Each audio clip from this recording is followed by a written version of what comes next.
আপনি রাস্তা বন্ধ করে প্রতি সপ্তাহে একটা দিন বন্ধ করে সেখানে আপনি আপনার ধর্মীয় কার্যকলাপ করবেন, এটা কোনো সভ্য সমাজে মেনে নেওয়া যায় না। নামাজ পড়ার জন্য এই রাজ্যে অনেক মসজিদ আছে, মসজিদের তো সংখ্যা কম নয় এই রাজ্যে। স্বাভাবিকভাবে যারা নামাজ পড়বেন মসজিদের ভিতরে পড়বেন, তাদের উৎসবের দিন তারা সেখানে গিয়ে পড়বেন। এক একজন এমএলএ মন্ত্রী তৃণমূল কংগ্রেসের, তারা কত কত টাকার, কত কোটি টাকার তারা সম্পত্তি বানিয়েছে বেনামে এবং নিজের নামে, নিজের পরিবারের সম্পত্তি লোকেদের নামে। কল্যাণবাবু বলছেন ওনার নাকি মুখ খারাপ, ইনি বলছেন ওনার নাকি মুখ খারাপ। কার মুখ খারাপ আমরা জানি না, কিন্তু এটা বুঝতে পারছি তৃণমূলের মুখটাই খারাপ। ওরা ঠিক করে নিক কার মুখে আলকাতরা লাগাবে, কার মুখেও নীল সাদা লাগাবে। যেখানে যেখানে জমি দরকার বিএসএফ এর ফেন্সিং তৈরি করার জন্য, কাঁটাতারের বেড়া দেওয়ার জন্য, আমরা পুরোটা দিয়ে দেব। শুধু তাই নয়, আপনারা দেখছেন সীমান্ত দিয়ে বেশ কিছু লোক যারা ভারতের নাগরিক নয় তারা পালিয়েও যাচ্ছেন।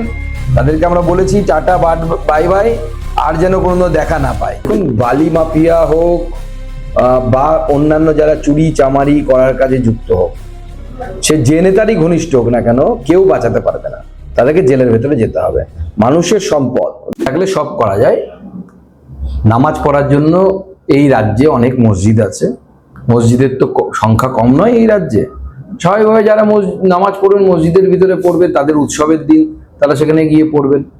আপনি রাস্তা বন্ধ করে প্রতি সপ্তাহে একটা দিন বন্ধ করে সেখানে আপনি আপনার ধর্মীয় কার্যকলাপ করবেন, এটা কোনো সভ্য সমাজে মেনে নেওয়া যায় না। আপনার যা দুদিনের একদিনের কিছু হলো গোটা বছরে, সেটা ঠিক আছে, যে কোনো ধর্মীয় সম্প্রদায়ের ক্ষেত্রেই আমি বলছি। কিন্তু প্রতিনিয়ত রেগুলার ইন্টারভ্যালে আমি সেটা করব, এটাও অ্যাকসেপ্টেড নয়। আমাদের সরকার সিদ্ধান্ত নিয়েছে এটা করা যাবে না, সেটা সবাই পালন করছে, যেটা ভালো। আজকে বকরিদ ছিল, সেই জায়গায় ব্রিগেড প্যারেড গ্রাউন্ড তাদেরকে দেওয়া হয়েছিল, সেখানে তারা সেভাবেই হয়েছে। দেখুন, রেড রোডে আমাদের সরকার আগেই সিদ্ধান্ত নিয়েছিল যে রেড রোডে কোনো ধর্মীয় সমাবেশ না করে সেটাকে মাঠে গিয়ে করা। তো রেড রোডে সমাবেশ করলেও যা হতো, মাঠে গিয়ে করলেও তাই হবে, একই, কোনো অসুবিধা তো নেই সেখানে। তো স্বাভাবিকভাবে তারা করেছে। আমাদের সরকার সময় এইসব মামদবাজি চলবে না।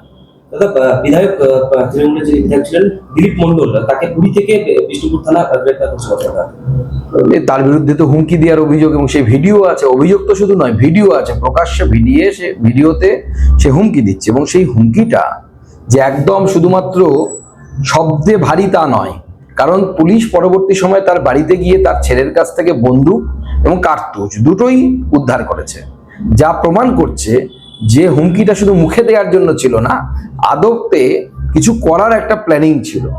অতএব এই ধরনের অপরাধীদেরকে সেটাই গ্রেপ্তারই করা উচিত। সে বিধায়ক হলেও তাকে গ্রেপ্তার করা উচিত।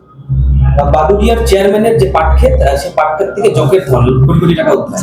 দেখুন, কম্পিউটার সেন্টার থেকে প্রায় 80 লক্ষ টাকার বেশি উদ্ধার হয়েছিল। এখন পর্যন্ত যা জানতে পারা যাচ্ছে, প্রায় 2 কোটির উপরে টাকা পাটক্ষেত থেকে মাটি খুঁড়ে উদ্ধার করা হয়েছে। একজন কাউন্সিলর এবং সে চেয়ারম্যান, তার কাছে যদি 2 কোটি টাকা শুধুমাত্র উদ্ধার করা গেছে, এটা হিমশৈলের চূড়া মাত্র। অনেকটা আছে সে এতদিনে সেটাকে ম্যানেজ করে নিয়েছে, উদ্ধার করা যায়নি বা পুলিশ জানতে পারেনি তার কোথায় আছে। তাহলে ভাবুন, এক একজন এমএলএ মন্ত্রী তৃণমূল কংগ্রেসের, তারা কত কত টাকার, কত কোটি টাকার তারা সম্পত্তি বানিয়েছে বেনামে এবং নিজের নামে, নিজের পরিবারের সম্পত্তি লোকেদের নামে। আর নতুন পর্যায়ে 142 একরেরও বেশি বিএসএফ কে জমি হস্তান্তর করা হলো। দেখুন, আমরা পুরোটাই দিয়ে দেব। যেখানে যেখানে জমি দরকার বিএসএফ এর ফেন্সিং তৈরি করার জন্য, কাঁটাতারের বেড়া দেওয়ার জন্য, আমরা পুরোটা দিয়ে দেব। শুধু তাই নয়, আপনারা দেখছেন সীমান্ত দিয়ে বেশ কিছু লোক যারা ভারতের নাগরিক নয় তারা পালিয়েও যাচ্ছেন। তাদেরকে আমরা বলেছি টাটা বাই বাই, আর যেন কোনো দেখা না পায়। আমাদের বক্তব্য এটাই, যারা ভারতীয় নাগরিক তারা ভারতে থাকবে, যারা ভাবছে ঢুকে যাবে ওইভাবে ঢোকা যাবে না। যারা সিএ এর আওতায় পড়েছেন, সিএ তে যারা অ্যাপ্লিকেশন করেছেন তারা থাকবেন, যারা বাংলাদেশ থেকে অত্যাচারিত হয়ে এসেছেন তারা থাকবে।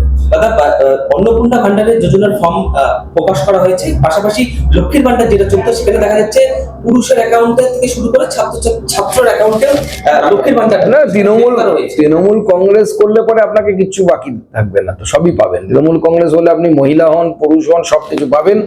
ছাত্র হন, মহিলাদের জন্য লক্ষ্মীর ভান্ডার করেছিল পূর্ববর্তী সরকার, কিন্তু সেটা পুরুষদেরকেই দিয়ে দিয়েছে। জানি না ফর্ম ফিল আপ করার সময় সেই ব্যক্তি বোরখা পরে করেছিল কিনা সেটা চিনতে পারেন, রাজ্য সরকার হয়তো ভুল করে সেই জন্য দিয়েছিল।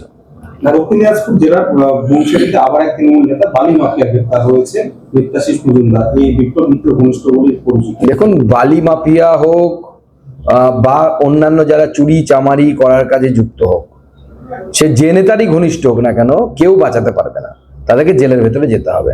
মানুষের সম্পদ, নদীর বালি মানুষের সম্পদ। সেই সম্পদ আপনারা যদি চুরি করেন আর ভাবেন যে বেঁচে যাব, বিজেপির আমলে তো ওরকম হচ্ছে না। দাদা, কাকলি ঘোষ দস্তিদার তিনি লোকসভা স্পিকারকে একটি চিঠি দিয়েছেন, অভিযোগ এনেছেন কল্যাণের বিরুদ্ধে, তিনি হেনস্থার অভিযোগ করে স্পিকারকে চিঠি দিয়েছেন। দেখুন, কল্যাণবাবু বলছেন ওনার নাকি মুখ খারাপ, ইনি বলছেন ওনার নাকি মুখ খারাপ। কার মুখ খারাপ আমরা জানি না, কিন্তু এটা বুঝতে পারছি তৃণমূলের মুখটাই খারাপ।